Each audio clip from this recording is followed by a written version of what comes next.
In Olds, an hour's drive from Calgary, businesses are struggling with the strains of success. Who cleaned up the table? The owner of the local Boston Pizza is also the maitre d', and the busboy, and the waiter, and more. We're really desperate to try and keep people, so we're willing to almost do anything to keep them. It is doubtful anyone in Alberta has to settle for the minimum wage.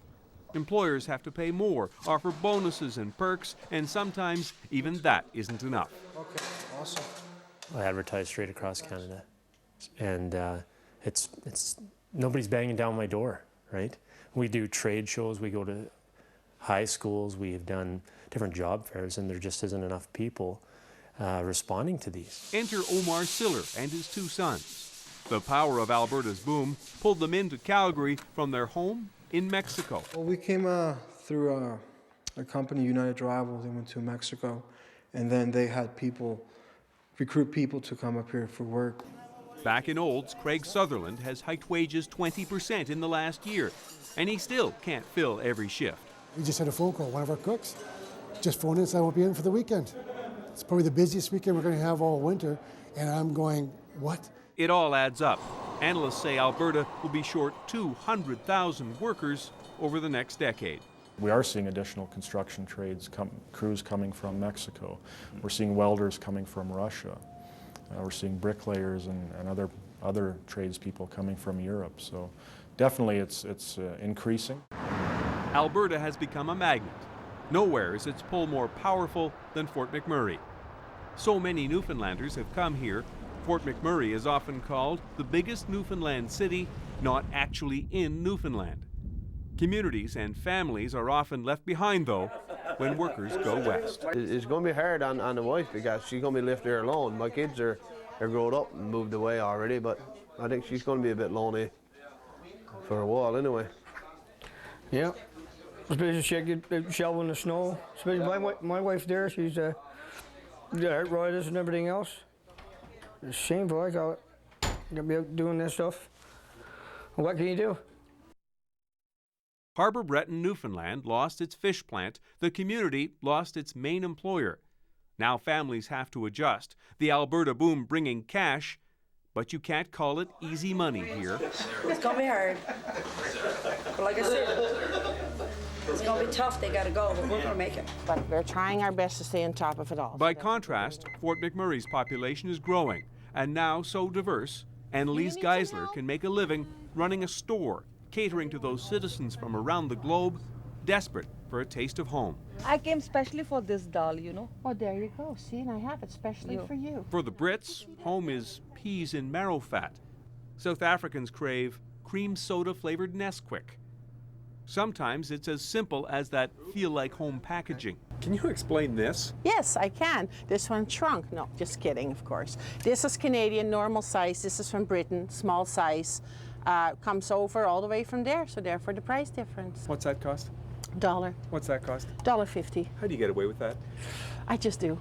My good looks, I don't know. Alberta's wealth brings a new political clout. Thanks to oil, it's now the country's only debt-free province, and that has consequences. An ability to do what it wants and have strong influence over the national agenda. A former premier says a new era with a new role may be beginning for Albertans. I think we have tended in our thinking at times to become too insular. In other words, to be thinking internally in the province instead of the rest of Canada. If there's a crossroads question today for that issue, I very much is very strong Canadian first, but it needs some work in this province, in my judgment, to make sure that Albertans don't get too smug and too self-satisfied and too inclined to be inward. I hope that doesn't happen. Many believe Alberta's role will only grow. Yves Trepanier is a co-owner of an art gallery, a former Quebecer looking forward to Alberta's new place in Canada. People have worked very hard to get to this place. I mean, this money just didn't happen out of nowhere. People rolled up their sleeves and worked at every level. So there is a great sense of pride about living here. And I think increasingly there's a sense that you know, we are part of a country and part of a world. In Edmonton, the new president of the University of Alberta presides over a fundraising event and considers the future. They have a remarkable opportunity to do things that perhaps no other province in Canada or no other jurisdiction in North America has, to set a long-term course for prosperity and social well-being. There is a real civic spirit, and I think it goes back to the origins of this province, the pioneering origins. This was a mighty tough place, I figure, in 1905. And those of us who come from elsewhere, we get infected by that notion, because everybody is pitching in. But for now, the province's influence is deferred somewhat. Premier Ralph Klein is retiring not entirely voluntarily. He wanted to stay longer. His party voted him such a narrow margin of support, though, he is leaving early. Controversial health care reforms now shelved, the issue put away until, at minimum, a new premier is selected. So, it's what's new for today. The new Alberta clout is undeniable internationally. The province has its own salesperson in Washington, Murray Smith, a former Alberta Minister of Energy. It comes down to relationships. You build relationships. You represent the province. You go to meetings. You go to lots of meetings. My job here in the Alberta office is to represent Alberta, to protect, position, promote Alberta's interests. The United States has come to recognize the value of Alberta's oil sands. It's not just the size; it's the source. A friendly, stable country. America is addicted to oil, which is often imported from unstable parts of the world. The U.S. now understands what Alberta has, and extra profile helps in Washington, says Smith, when issues pop up like mad cow disease. I'm reaping some of that harvest, that when we do have something like BSE, we can get into places where we can talk to people quickly and candidly. What is also quickly developing out of the Alberta boom is an economic strain stretching across the country. The massive boom in Alberta overheating parts of the economy, while manufacturers, principally in central Canada, have been moaning. The Canadian dollar has been soaring because of the global demand for oil and gas. The loonie even called a petrobuck. As a consequence, manufacturers see their products suddenly more expensive to American customers. I think the manufacturing sector is at risk. We've already begun to see jobs begin to decline in the manufacturing sector. We are losing market share in our key trading partner, the U.S. economy. There is a double danger for manufacturers. Canada's central bank has been raising interest rates, largely to keep the Alberta boom from triggering inflation. Those rates appear likely to keep rising just as manufacturers are hurting. And this is going to be a big challenge for the Bank of Canada. How do they manage monetary policy in the face of these growing regional disparities? Commodity prices are soaring, our dollar's increasing in value, and yet at the same time that's hurting manufacturing. So you've got price pressures in the West and certainly economic weakness in the East. Back at the center of the boom, house prices are beyond the reach of many.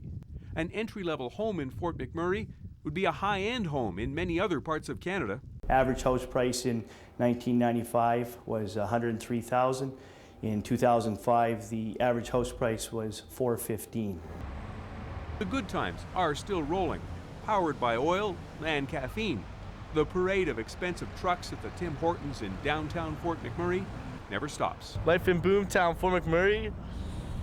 It's amazing. I just came up here like 2 months ago. Stoked, not gonna lie.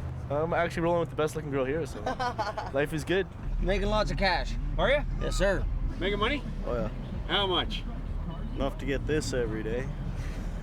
Family income? Yeah. About 160. 11 diamonds in there. It is a boom bigger than any that has gone on before.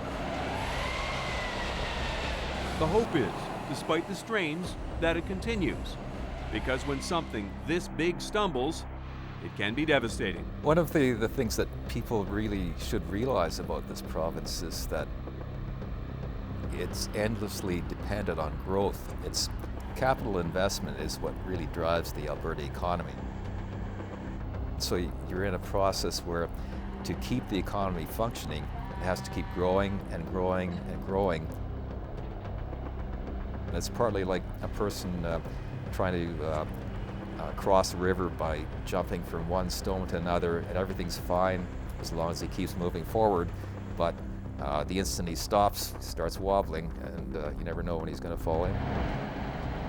As long as the Alberta boom keeps rolling, though, it will continue changing the province and the country. For CBC News in Review, I'm Havard Gould. One thing is for sure, Alberta won't be running out of oil anytime soon. It's believed to have more reserves of oil than even Saudi Arabia. And that's News in Review. I'm Carla Robinson. Thanks for watching.